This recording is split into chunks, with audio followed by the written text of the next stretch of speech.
Valley of the Kings, Egypt, February 16, 1923. The sun hangs low over the scorched hills of Luxor, casting long shadows across a land that has buried its secrets for millennia. Beneath these ancient sands, silence reigns, a silence unbroken for more than 3,000 years. Deep underground, a narrow passageway descends into darkness. A British excavation team moves cautiously forward, their footsteps echoing against stone walls carved in an age long forgotten. At the center of this moment stands archaeologist Howard Carter, his breath shallow, his heart pounding. Years of obsession, sacrifice, and doubt have led to this single instant. Carter raises a flickering oil lamp. The seal is broken. As the light spills into the chamber, history itself seems to pause.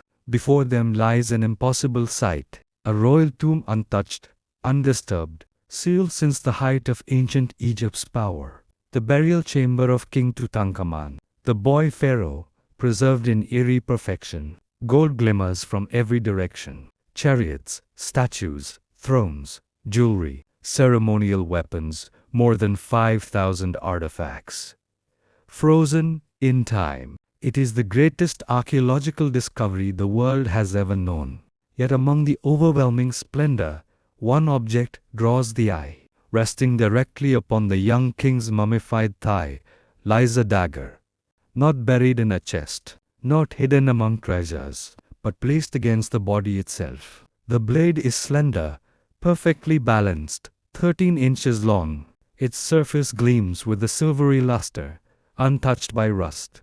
The handle is adorned with gold, and the sheath is engraved with a delicate feather pattern, symbol of divine protection. This dagger was not decoration, it was power. King Tutankhamun ruled around 1330 BC, during a time when Egypt possessed no knowledge of iron smelting. Bronze was the pinnacle of technology. Iron was rare, almost mythical.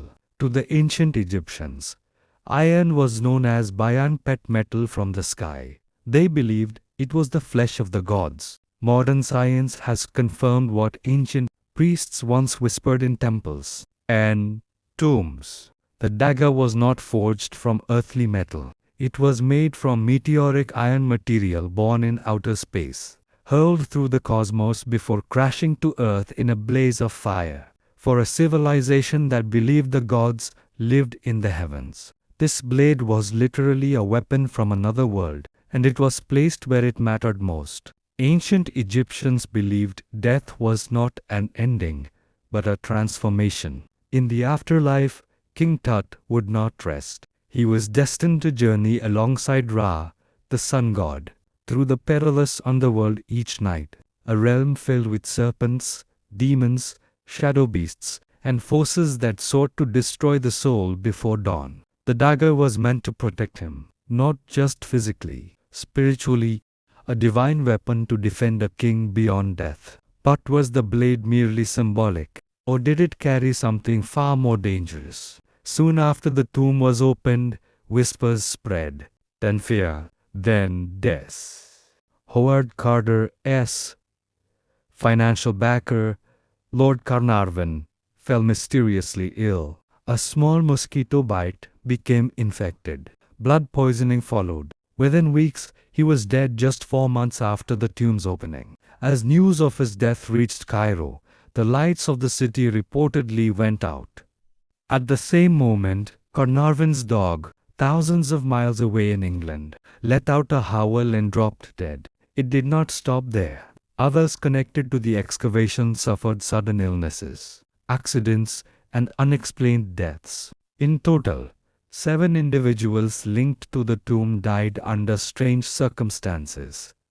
The press seized the story. The world whispered a single phrase, "The curse of the pharaohs." Many believed the cause was clear. By disturbing the tomb, by removing the dagger from the king's body, the archaeologists had violated an ancient protection. But Egypt was not the only land guarding impossible secrets. Now, travel to the farthest edge of the earth, Antarctica, a continent of endless ice, the coldest, driest, most hostile place known to humanity. Beneath ice sheets more than a mile thick lies a world untouched by time. Or so we thought.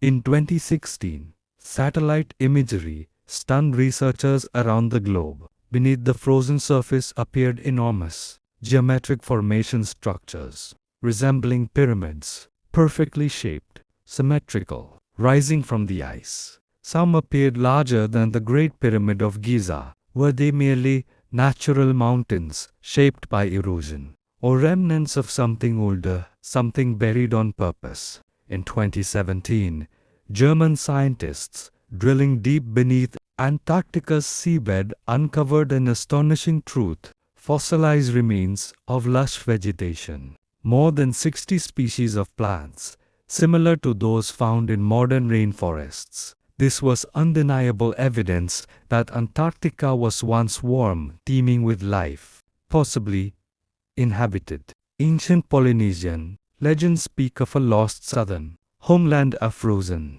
land their ancestors fled long ago. Could humans have lived in Antarctica before the ice came? And, if so, who built the pyramids? Back in Egypt, another guardian watches silently. The Great Sphinx of Giza, carved from a single block of limestone, 240 feet long. Its face eroded by time. Official history dates it to around 2500 BC. But geologists noticed something troubling.